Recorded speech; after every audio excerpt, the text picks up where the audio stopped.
결국은 이제 아까 반란군에도 비유를 하셨는데 그런 사적인 움직임을 가져갔던 사람들 중에서 대표적인 사람이 일단은 그 민간인인데 이번에 가담하신 분이 있습니다. 노상원 전 정보사령관. 이분에 대해서 사람들이 굉장히 많이 궁금하거든요. 단언하면 좀 어떤 사람입니까, 이분? 뭐 제가 언급할 이유도 없는 게 네.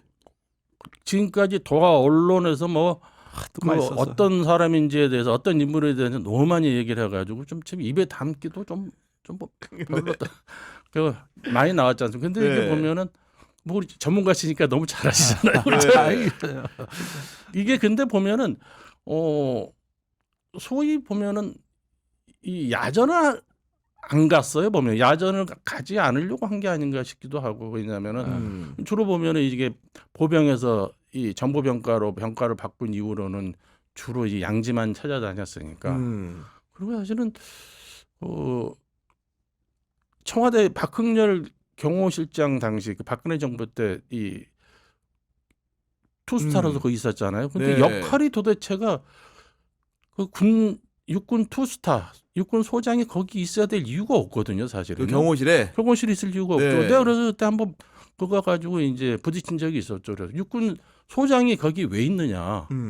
나중에 군사관리관이라는 명칭을 붙였던데 그 당시 저한테 이제 제가 이제 그때 당시 이제 좀 악유가 붙었죠. 그랬더니 역할이 뭐냐 그랬더니 그 당시에 드론이라는 용어를 안 쓰고 무인기라는 표현을 썼는데 청와대 공역 소위 말해서 뭐 요즘 말하는 R75라든지 뭐 제한구역이고 또 금지구역이 또 따로 P73 구역들이 여러 개 나눠져 네. 있거든요. 그 공역에 들어오는 무인기를 이게 뭐냐면 통제하는 역할을 한다. 아니 육군 소장이 무슨 무인기 그거를 통제를 하느냐. 육군 중령이 해도 소령이나 중령이 해도 충분한 자리를. 네.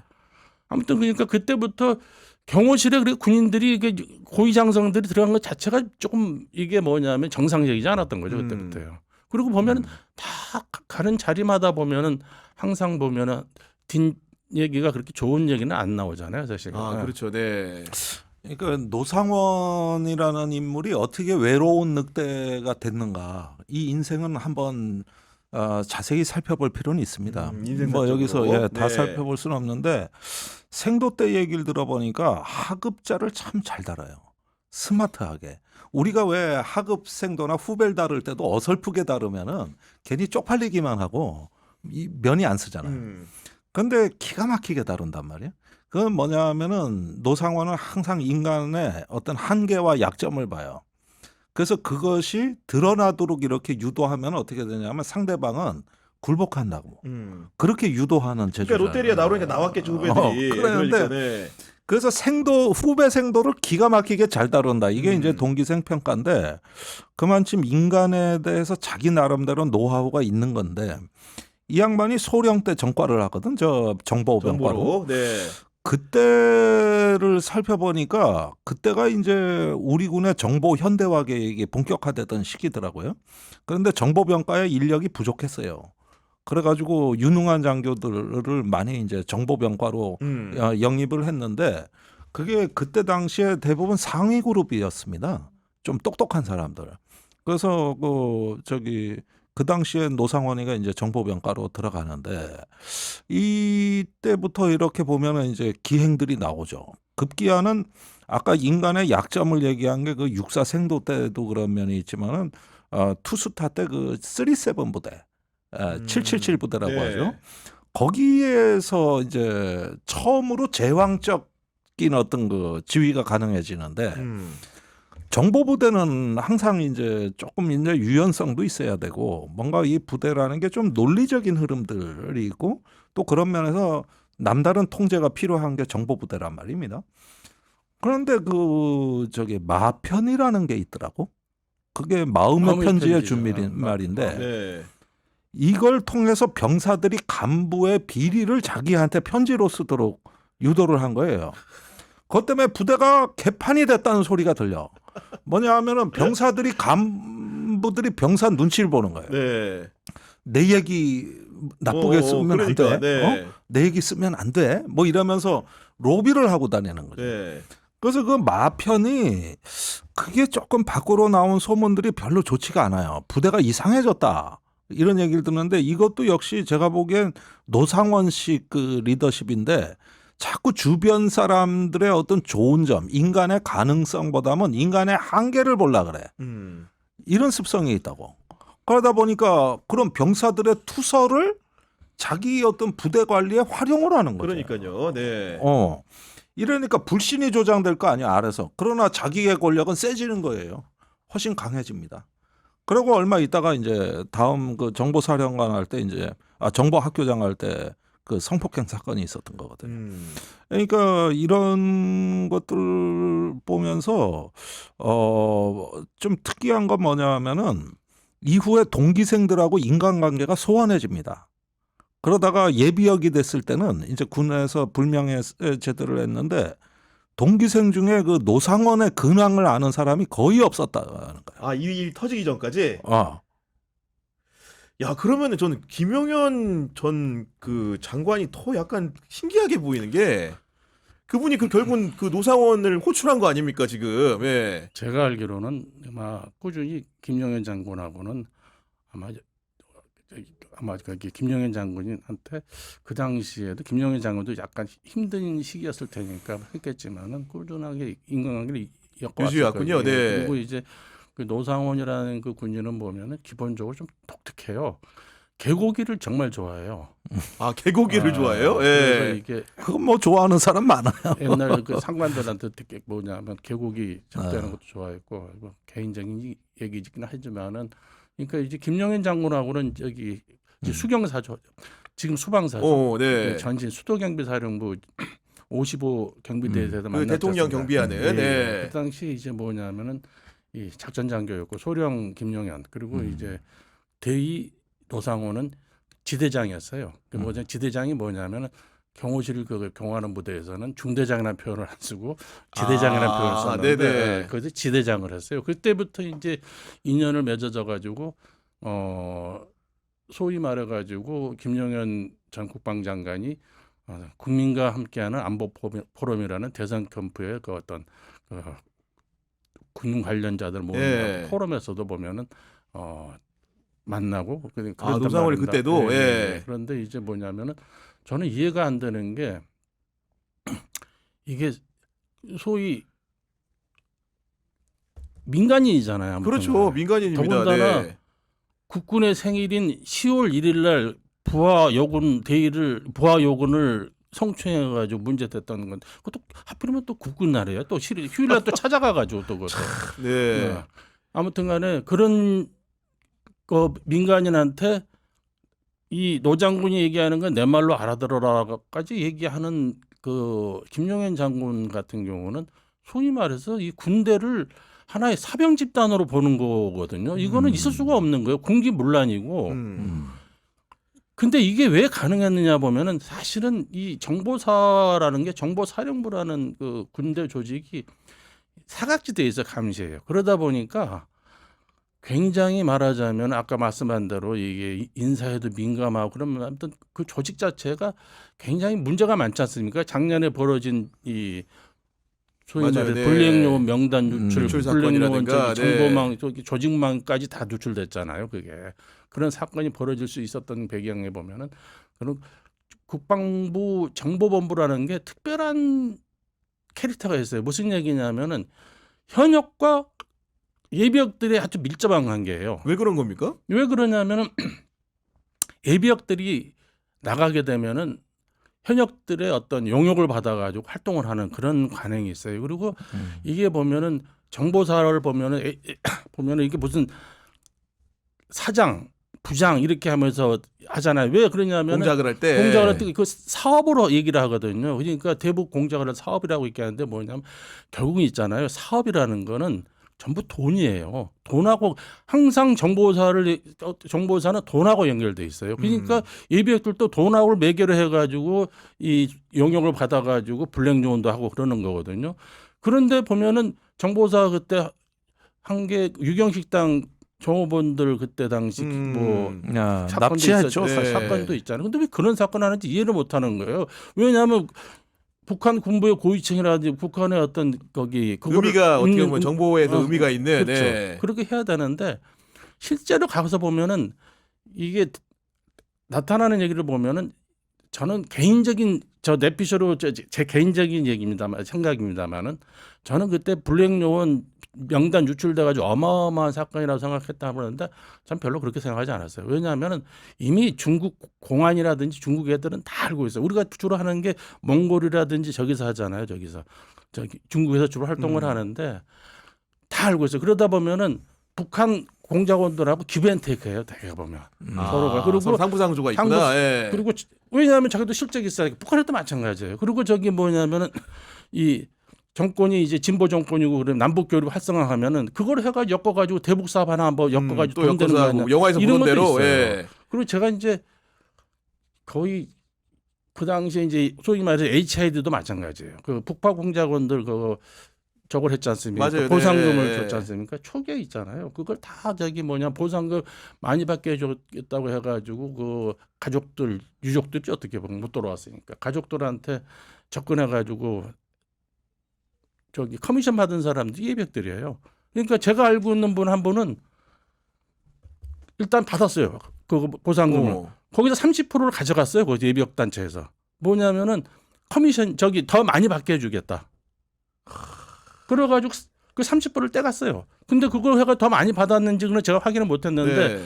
왜냐하면 그 돈을 가지고 아마 그걸 한 것 같더라고요. 저기 뭐냐면 국회 로비를 한다든지 해가지고 나중에 보면 계속 대상이 확대되거든요. HID 그것도 보면은 나중에 보면 훈련 교관 넘어가지도 않았던 훈련 교관한테 가지고 장교한테 주고 이렇게 확대해가지고 보상 범위가 예, 확대되는데. 그러니까 보면은 정보와 관계된 데는 다 돈하고 연관이 돼 있어요. 그런 면에서 내가 봤을 때는 정보사 문제는 이번 문제를 통해서 그러니까 이게 예비역들하고 어떤 교류가 너무 자연스럽다 보니까 그런 정상적인 군대에서 있을 수 없는 이 일이. 저 네. 뭐냐 민간이 지시한 거 받아들이는 일이 그러니까. 벌어지는 거. 아, 문제 이해됩니다, 이제. 예, 그러니까 또 하나가 문제가 정보평가의 문제를 또 하나인데 맞아 말하는 김에 지적을 하자면은 이런 경우도 있어요.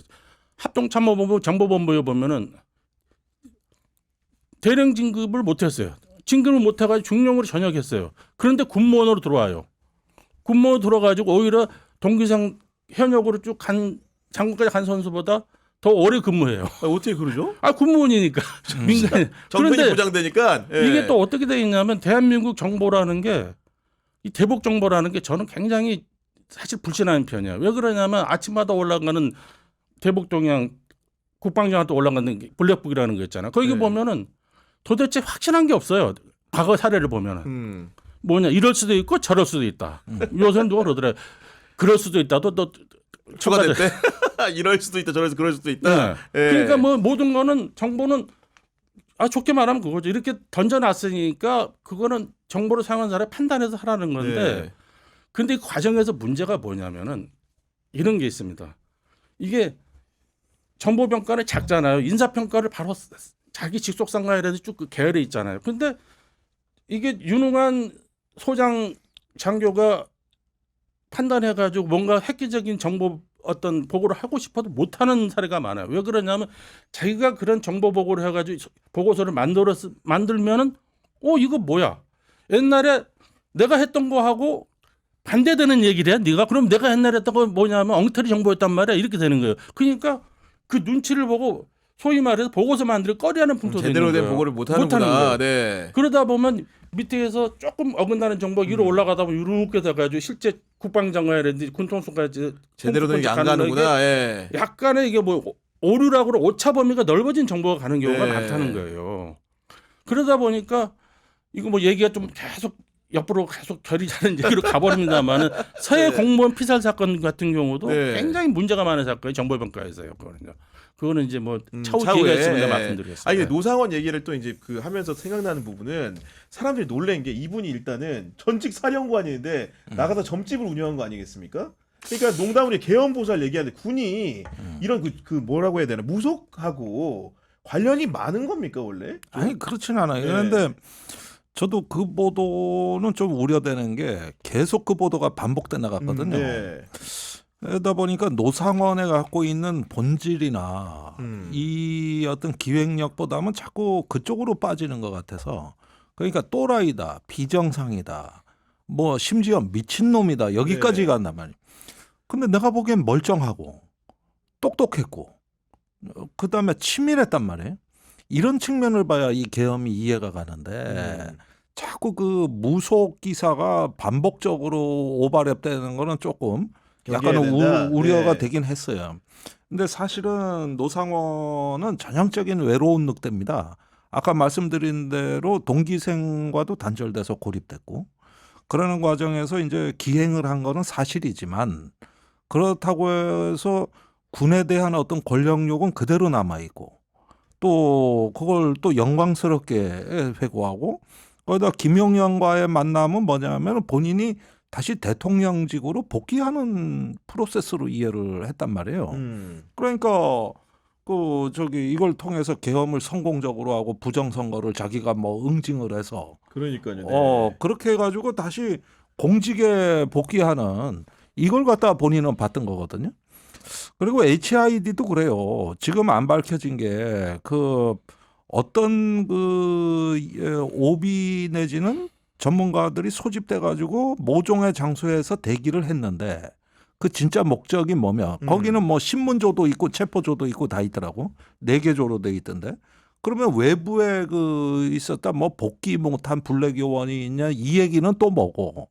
복귀를 했으면 언제 했고 이런 부분들이 속 시원하게 우리가 네. 해명이 안 된 거죠. 그러니까 이 사람들이 이제 민간인으로서 이 계엄 사태에 뛰어들었던 거는 현역이 하기 어려운 더럽고 은밀하고 비합법적인 일을 하기 위해서 일단은 사설 폭력 단체를 결성한 겁니다. 계엄이 선포돼서 수사 2단으로 편입되기 전에 이거는 사설 조직이에요. 현역과 예비역이 그렇죠. 들어가 있는 네. 이건 범죄 단체 결성입니다. 이거는 이 보면은 이번 불법 계엄을 보면은 이게 처음 시작은 비상계엄 조성 작전을 펼친 거예요. 서해에서 K9 자주포를 과거보다 더 많이 쐈다든지 동해에서 천무 다른장 로켓포를 발사한다든지 자극하고 네. 나중에 급기야는 이 무인기까지 백령도에서 발진시켰다는 의혹이 있잖아요. 사실 그거는 북한이 과거 관례로 보면은 보복으로 백령도를 대응을, 포격할 수 있는 해안권 네. 포격할 수 있는 사안이었거든요. 그 의혹 사건은. 근데 북한이 이 의외로 보면 전략적 인내를 발휘를 해가지고 이게 북한이 전략적인데. 북한이 전략적 인내를 한 거죠. 그 보면 나 그걸 가지고 얘기하면 두 가지를 얘기할 수 있어요. 첫째가 뭐냐면은 그 얘기를 많이 하잖아요. 근데 저기 우크라 파병 때문에 포탄이 뭐 너무 많이 가가지고 고민스럽다. 근데 네. 제가 보기에는 이 북한이 이 계엄 조성 작전의 분위기를 알았던 것 같아요. 그러니까 무대응을 하면서 또 겁난 거예요. 그래서 휴전선 일대에다가 콘크리트로 요새를 만들잖아요. 그 요새를 만든다는 건 뭐냐면 방어하기는 공간적으로 시간적으로 봐도 전 세계적으로 방어하기 위한 거지. 요새는 네. 그렇죠. 그리고 예. 공격하기 위한 게 아니거든요. 그러면서 야 우리 건들지 마. 우리가 숨어 있을게. 이 사인이에요 사실은요. 그렇다면은 북한이 왜 저렇게까지 완강하게 대응을 안 해주니까 이게 어떻게 해야 되느냐. 그래서 바뀐 게 뭐냐면 제가 판단하건데 계엄 조성 작전이 계엄 조작 작전으로 바뀐 거예요. 아, 원래는 조성을 해가지고 선포하려고 했는데 말대로 안 되니까 이 조작밖에 답이 없다. 조작 작전으로 바뀐 네. 거예요. 그래서 나오는 게 이제 HID를 동원했다든지 또 블랙 요원들 예비역들을 동원했다든지 우리 김 의원님 말씀하신 대로 사설 단체를 만들어 가지고 이게 뭐냐면은 불법적인 걸 하려고 했던 소요 사태가 있는 것처럼 꾸며가지고. 그러니까 제가 보기엔 네. 계엄 조성 작전이 계엄 이게 말하면 그거를 이제 계엄 조작 작전으로 가는 거를 네. 친원식 안보실장은 굉장히 반대한 걸로 보여요. 그러니까.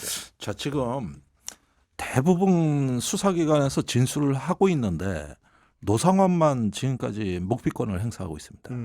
그러니까 노상원 진술이 지금까지 하나도 안 나왔어요. 맞아요. 네. 이건 전부 다 재판에서 진술을 받아야 될 상황입니다. 현재. 그 날고기는 수사기관도 노상원 입을 못 열었거든. 말이 되게 많은 친구인데 올라가. 그래요? 그러니까 이게 지금 그리고 그 노상원이 했던 그 저기 지금까지 말과 행동 그 동안에 나온 것만 봐도 사실은 다른 가담자하고는 차원이 달라요. 노태하기는 내가 직접 다루겠다. 야구방맹이 갖다 놔라. 아니, 그건 지위가 주어졌으니까 예상되니까 그런 얘기를 했겠죠. 예. 아니 그런데 보세요. 이게 네. 정식 수사단으로 편입하기 이전에 벌어진 일입니다. 그러니까 네. 그건 계엄이 선포되고 계엄 직제령이 나오고 저기 뭐냐 그 방첩사 조사본부하고 다 공조해서 다 수사단이 편성된 이후에 저기 돼야 될 것을 이미 사전에 한참 전부터 준비를 해가지고 다 계획이 돼 있었단 말이에요. 이건 사설단체입니다. 그렇게 되면은. 그런데 그 저 나오는 거 보면은 역시 인간에 대해서 휘어잡아서 빨리 공을 세우고 그렇게 해가지고 저기 본인이 부각되기 위한 구상이 다 있었던 거라고. 그러다 보면은 우리가 보기에는 이게 합리적 사고로는 설마 이렇게까지 하는 부분들이 많이 나와요.